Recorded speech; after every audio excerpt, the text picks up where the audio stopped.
Good morning, welcome back to the channel, Live and Trek Go Cycling. It's a little bit lighter now, as you can see. It's 7:15 in the morning. I'm trying to keep my voice down so I don't wake other guests. But today is Sa Calobra Day. But it's Sa Calobra Day for me with a little bit of a difference, which I'll tell you about later on, once we hit the road. But first, let's go and get breakfast.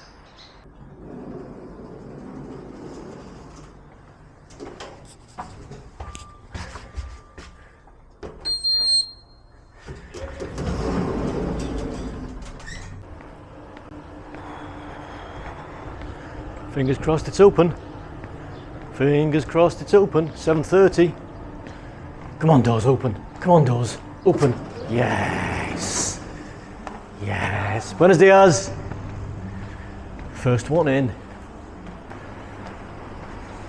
Second one in. Porridge. I like that.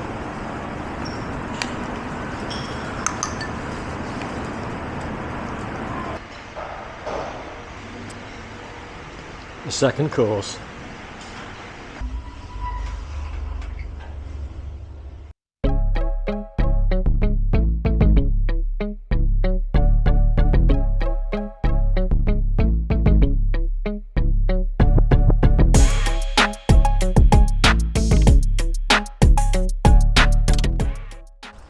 Good morning.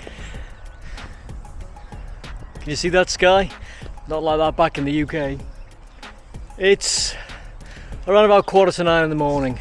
I've been on the road for about 15 or 20 minutes. The temperature currently is about 13-14 degrees, nice and cool. Not silly hot like it was when I was last here.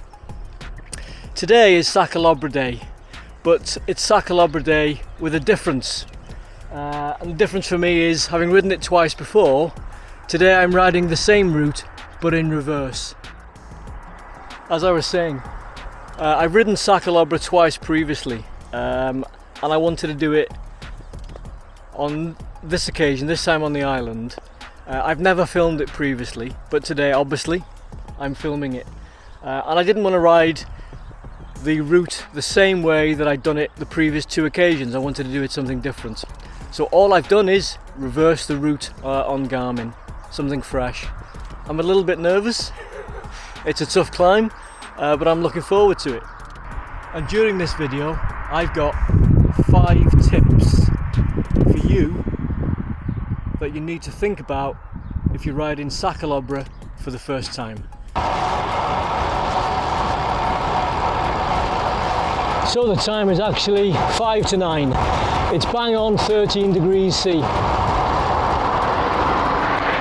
And having left Playa de Muro, the hotel, this morning just after 8:30, after a big breakfast, I'm finally off the main roads and the carriageways, the dual carriageways, coming out of Playa de Muro stroke Alcudia, and I'm on some quieter roads. Now the ride today, all told, is about 70 miles.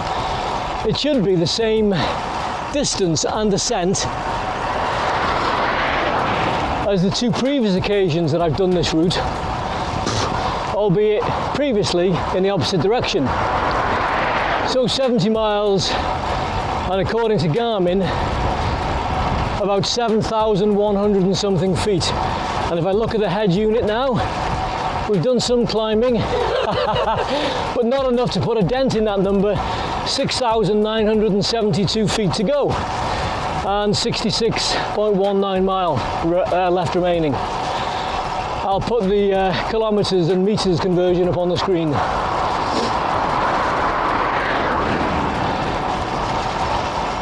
I'm estimating ride time today, not total time, but ride time, because I'm not going to push it. It's an endurance event after all. It's between 4 to 6 hours. But hopefully it'll be a fun, interesting, but most importantly, safe ride.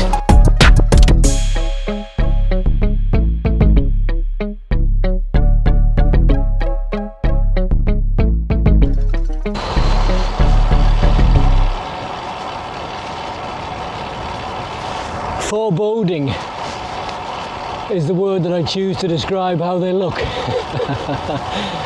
The hills, the mountains ahead of me, foreboding, daunting.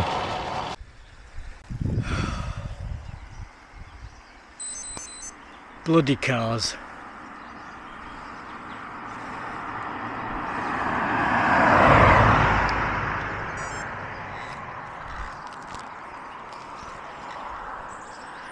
Okay, he said, and there's another one.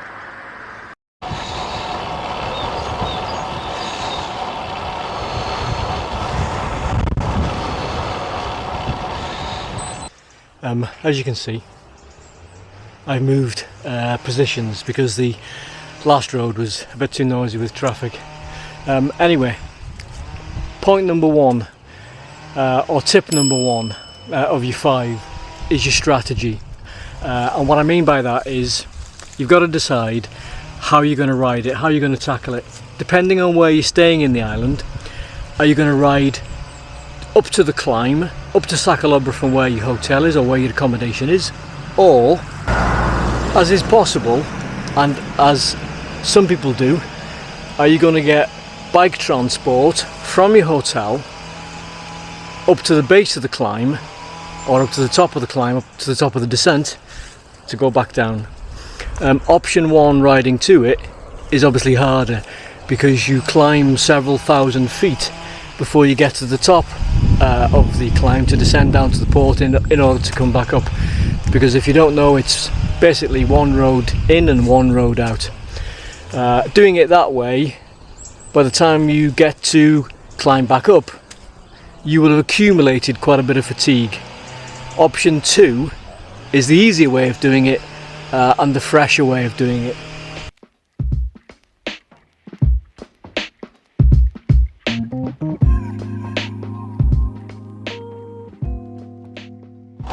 Okay, time for tip number 2. Tip number 2 is titled Time of Year. It's a good idea to think about the time of year that you're going to try and take on the climb. The time of year, i.e. the temperature, will have a significant bearing on how you get on, how you perform, your performance. On the 2 previous occasions I've ridden Sa Calobra, I've done it in months which are warmer than it is currently, and I've ridden up the climb when the temperature on the head unit has read 33 degrees, and on a few sections of the climb there is very little shade and you're quite exposed to the sun and the heat. Anyway, we're talking about tip number 2, the time of year that you're taking on the climb. If you take it on during the summer, the warmer months, you will struggle more than you will if you take it on in February or March or October, November. Although it can still be warm at times throughout. Obviously, depending on when you take it on, that will have a bearing on your clothing choice. What tops are you going to take? Are you going to wear longs or shorts? Are you taking a rain jacket with you? You need to have a look at the weather forecast as well, so you know what you're in for. You can tell I'm on a climb now by my breathing. Anyway, tip number 2 is all about the time of year that you decide to take it on.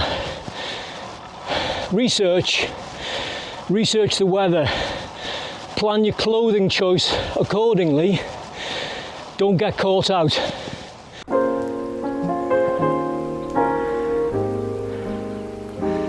Isn't that beautiful?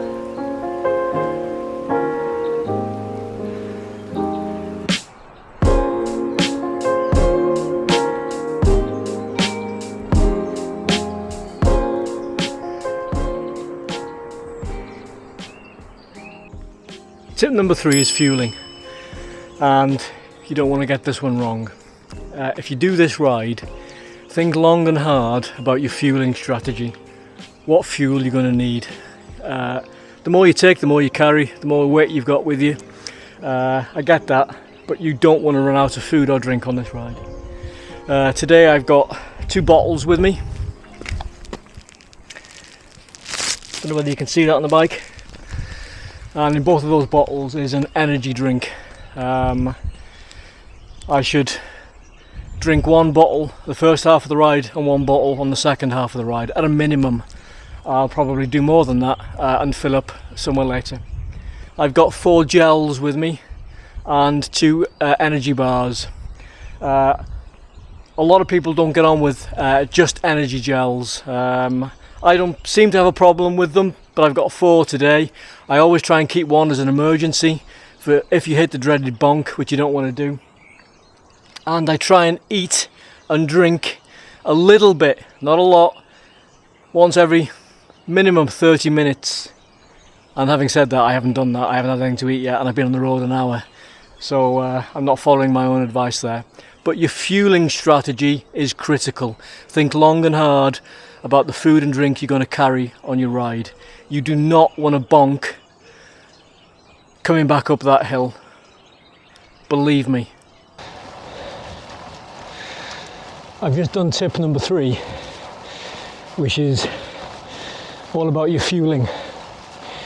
And just for the record, I've just had a bite to eat. So I'm trying to be sensible. Temperature currently 17.5 degrees.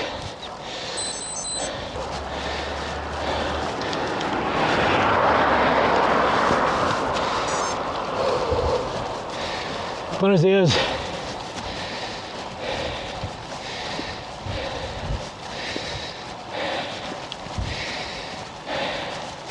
See, that's the benefit of not being a YouTuber.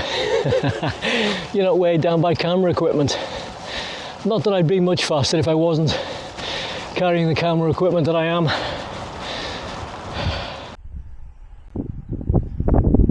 That's where I'm going, up that hill. Just pan round to the left to show you that scenery.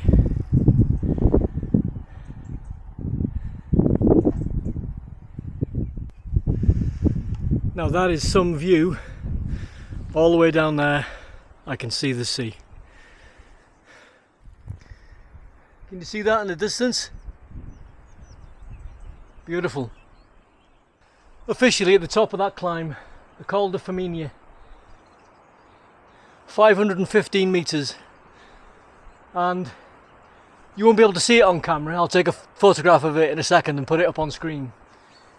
There's a sticker next to the small M to the right of the 515 which reads proper hill, that. And it is.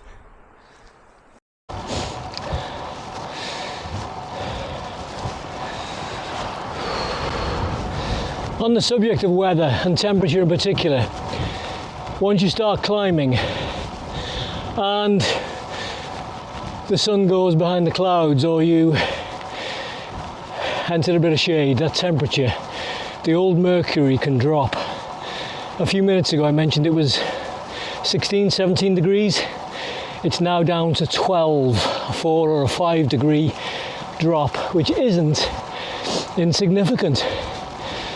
So it makes you realise that you've really got to think about your clothing choice to do the ride.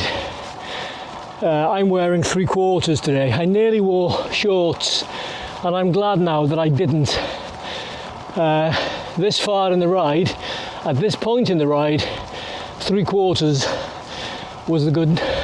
3/4 was the right choice, I think. Okay, quick update. It's now 10 to 11. 19.9 mile in. Been riding for 1 hour 47. 2,305 foot of ascent climbed, and another 4,908 to go.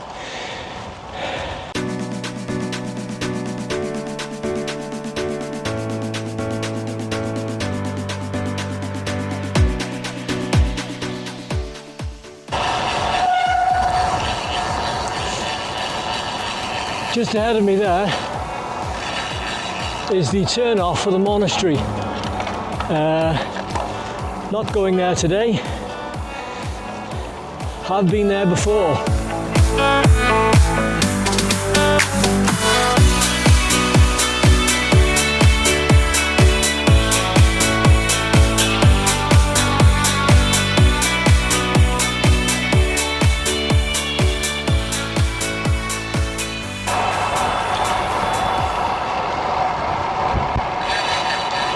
Yes, here's the viewing area.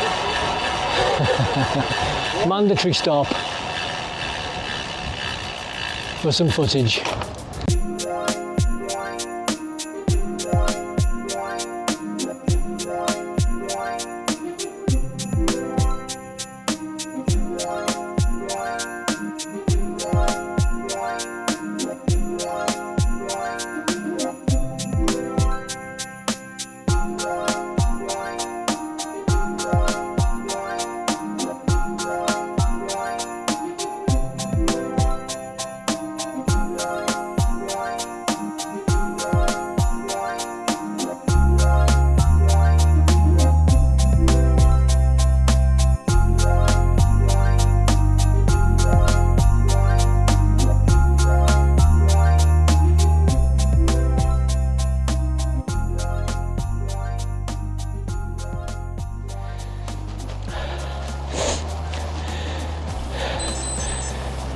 Car back.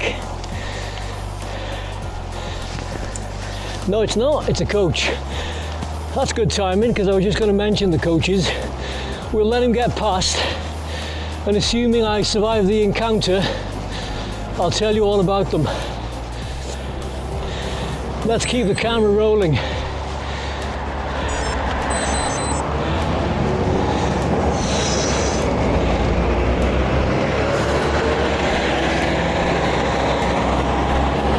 You can see how narrow and twisty the roads are that I'm on, and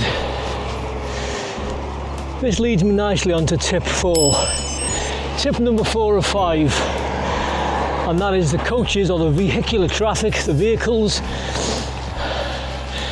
which will travel with you up and down the descent, and the danger that they pose.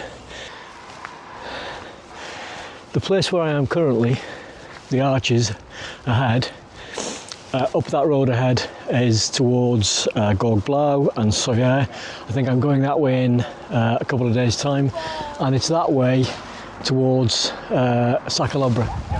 This is a famous little roadside coffee stop. Well, I've decided to stop for a hot chocolate.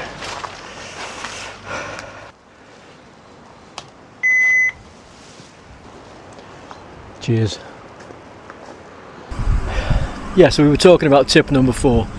Tip number 4 is the vehicles on Sa Calobra and the danger that they pose to you as a rider, especially if you're a first-time rider. A couple of years ago, whilst holidaying in Majorca,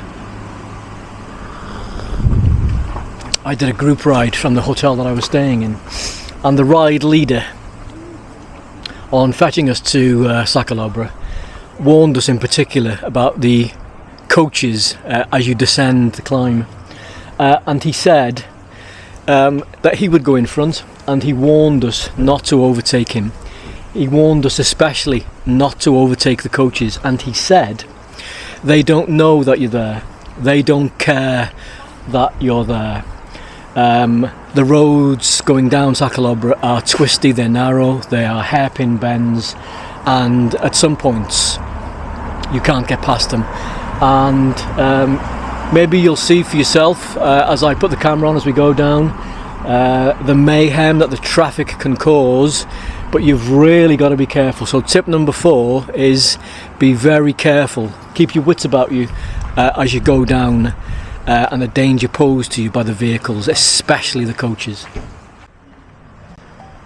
Just talking to the guy who owns the rest stop here and asking him if he was open all year round, and he's not. He's open for 8 months of the year.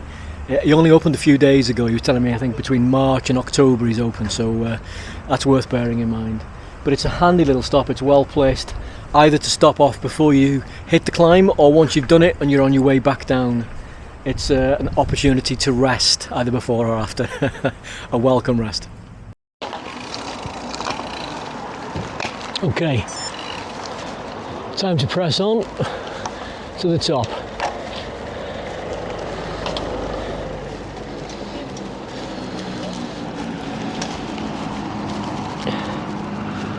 You can see from that vehicle and that group of cyclists that I've just passed, there was a van there. Further evidence that some people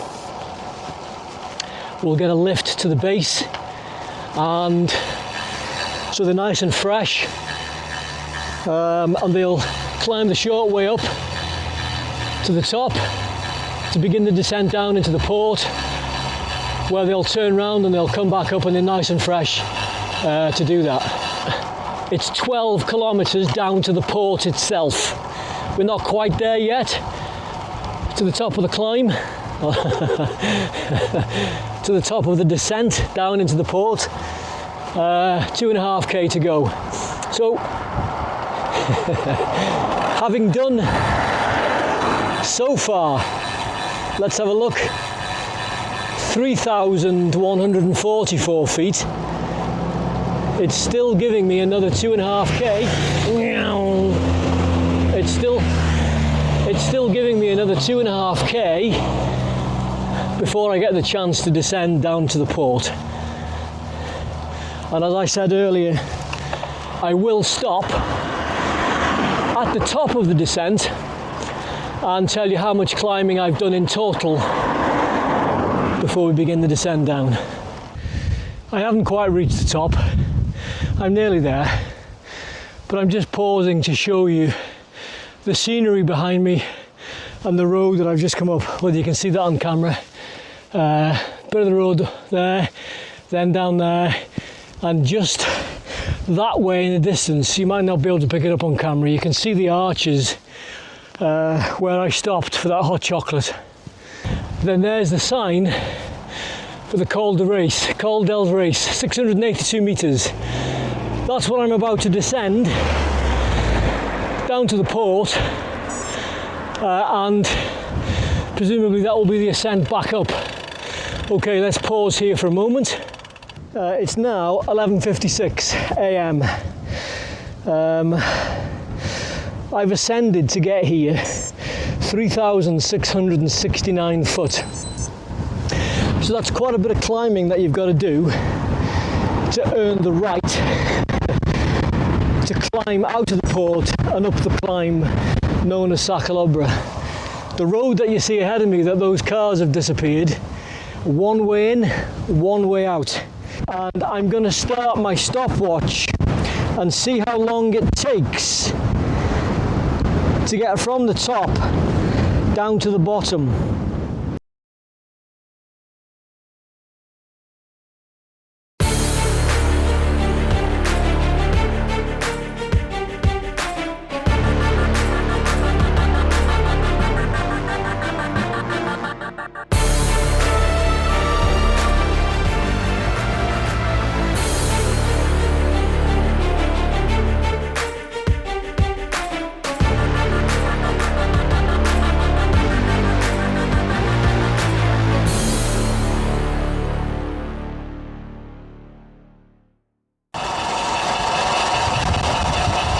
This is the famous 180.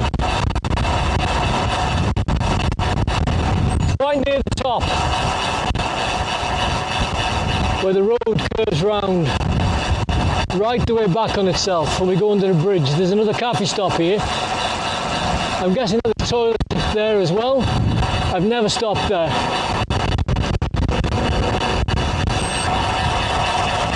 But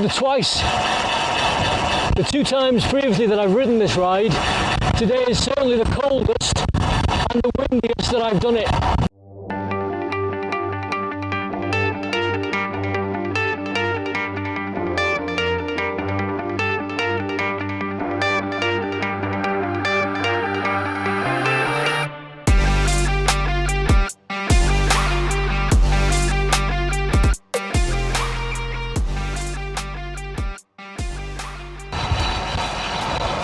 okay.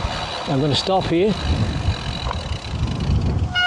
and just try and let the camera take in that view.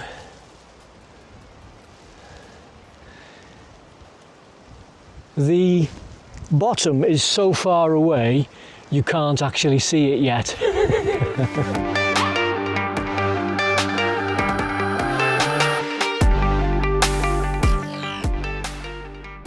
During the warm months of the year, it's teeming with cyclists. There are hundreds and hundreds of cyclists.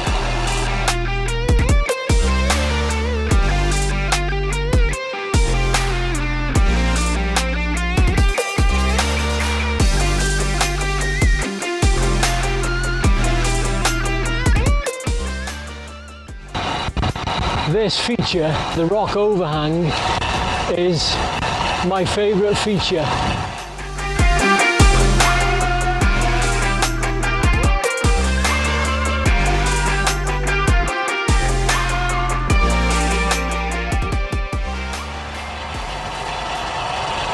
Just approaching the very bottom now, coming into the car park where the cars and the coaches will park.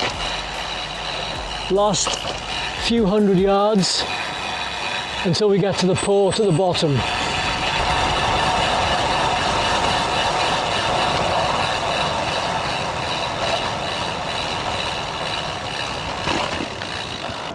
Okay, time wise, 18 minutes.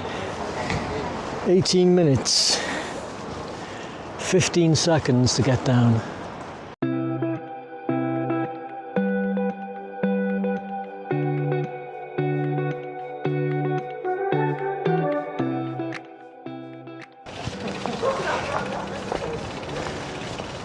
Time now to climb these stairs and try and get a coffee and a slice of cake up in the cafe ahead.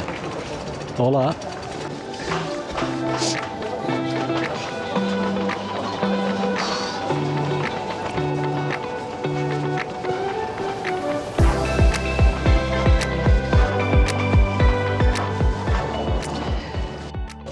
Okay, time 10 to 1 in the afternoon. Coffee stop was about half an hour. Cappuccino, slice of cake, and I've just downed the gel. Yeah, so we were there about 30 minutes, and now comes the fun part. Now it's the climb out. We just let this coach get past as he nearly takes me out. As the bike sat in the sun in the cafe at the bottom, temperature is now saying 26 degrees. Took me 18 minutes to get down. It's going to take me over an hour. I'd estimate between, if my fastest time previously is an hour 6, an hour 10, an hour 15, maybe slightly longer. This leads me nicely on to tip number 5, the 5th and final tip for you. And tip number 5 comes at an appropriate time because it's about your pacing strategy going back up the hill. Hopefully, when you've done your ride, you will have had a rest at the bottom. You won't be suffering from cafe legs too much, and you'll be feeling slightly rejuvenated by the food and the liquid that you've taken on. Another thing to think about in going up is the pace, the speed at which you're going to ride. Now it helps, or it will help you, if you know beforehand what your maximum heart rate is and what your FTP is. And if you've got a head unit, if you know what your FTP is, for example mine's 201, or it was when I last did an FTP test, and I know I should be able to ride at that pace for 20 minutes, because that's the FTP duration. Now, of course, they say that the functional threshold power is the power that you should be able to sustain for an hour. Okay, but whilst I might be able to put that power through the pedal for 20 minutes on an FTP test, doing it for 60 minutes is entirely another story. Anyway, my point being, if you know what your heart rate is, your maximum heart rate, mine is 184, and your FTP, mine is 201. My strategy in going up is to try and keep my heart rate quite a bit below my maximum of 184 and not push more than 201 watts. Not push more than 201 watts through the pedals constantly, because I can't sustain that. So the point is, I guess, is for the length of the climb to ride below your limits or within your limits, so you know that you can do it. You can reach the top as long as you don't go into the red.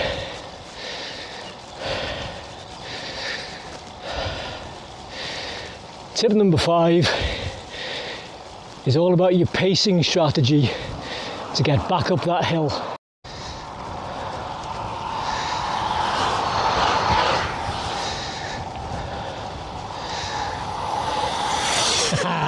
The super tuck, going for gold. Several cars on the road as I go up, but so far not one coach, not a single coach has passed me coming up or going down. It did on the climb up, one coach passed me, but so far on the ascent, zip, nada, zilch, which is good. And what I can tell you about riding Sa Calobra at this time of year, it's significantly quieter than the 2 previous times that I've ridden it. You can expect the number of cyclists and vehicles on the road to triple in the warmer months of the year. So bear that in mind.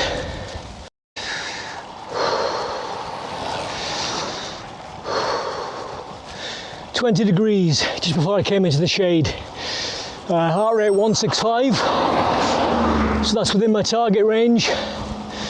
It's just under 20 beats per minute less than my maximum, and I'm trying to keep the power between 160 and 180 watts. Not always succeeding, but I'm trying to ride within my limits.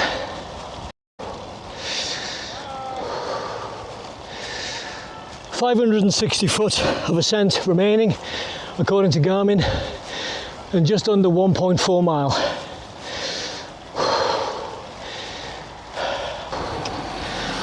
Doing okay so far.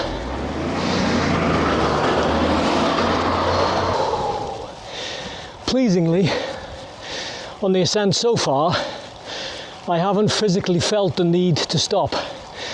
Now that'll be a combination of 2 things. A, the easy pace that I'm trying to adopt, and B, it's currently 17 degrees and not 33. Big difference.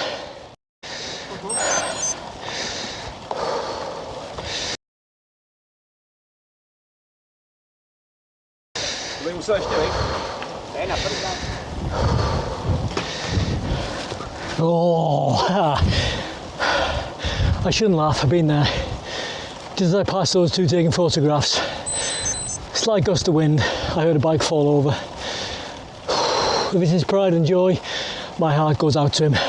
Less than half a mile to the top now.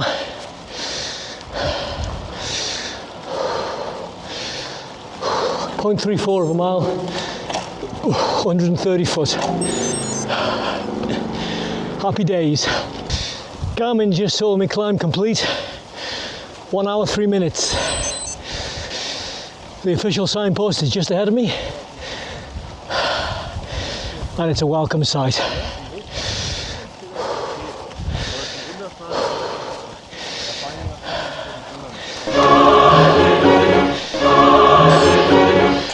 Last half mile was quite tough.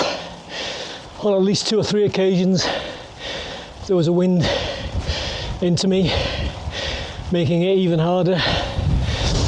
But what really pleases me is that's the first time I've ridden that ride without having to stop due to fatigue.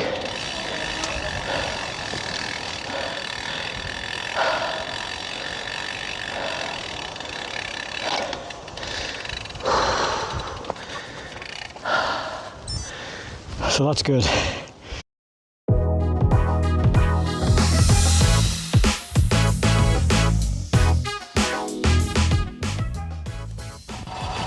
Left turn ahead for the monastery. That's the way I came up. But I'm going straight on towards the Repsol garage and down the Col Sabatella.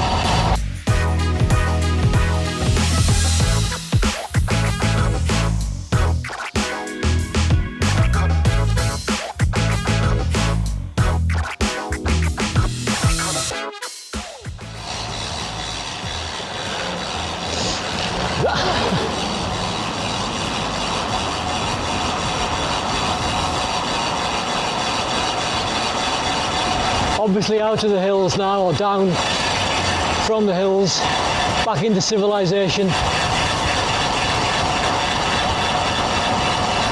I think this is Kaimari.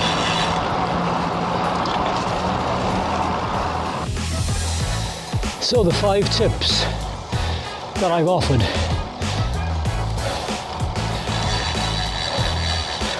On how to tackle Sa Calobra if you're a first-time rider doing it, are by no means an exhaustive list. In fact, if you can think of any tips which are glaringly obvious that I've missed, please let me know in the comment section below. I'd be interested to know.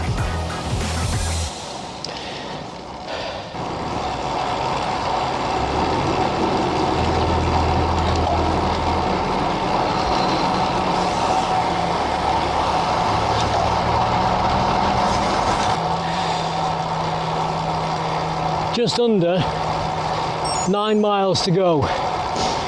So 30-40 minutes away from settee time. Hitting that couch, baby. If you've enjoyed watching today's video, if you think that as a first time rider the tips that I've offered for helping you ride Sa Calobra will help, please give the video a thumbs up. It helps out the channel quite a bit and helps me to produce more content such as this. Thank you.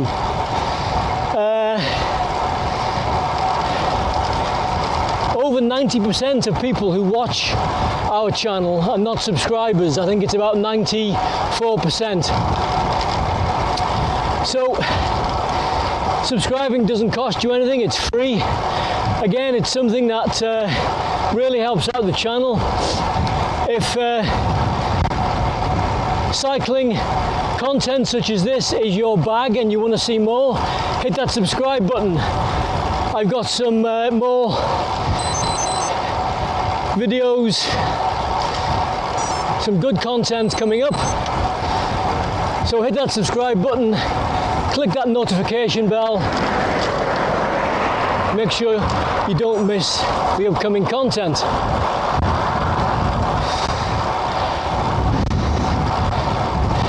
And on the subject of interesting content, apart from taking a rest day tomorrow, well earned after today,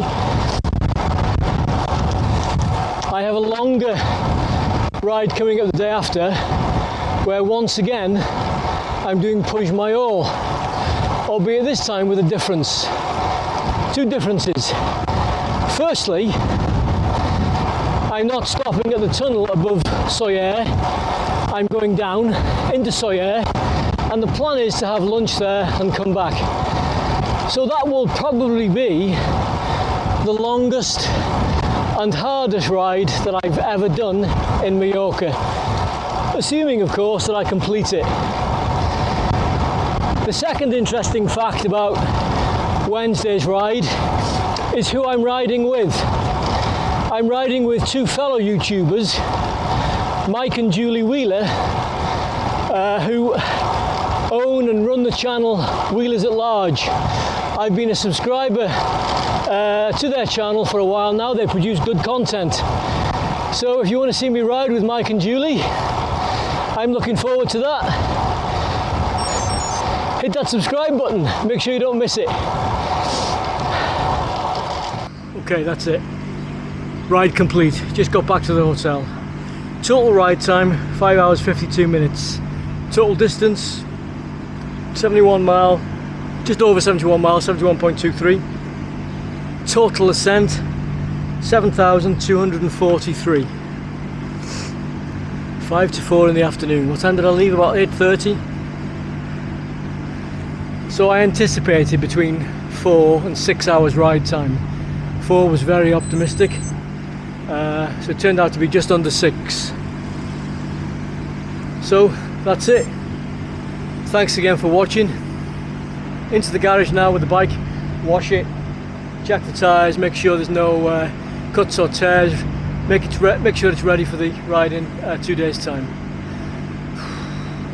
I am cooked.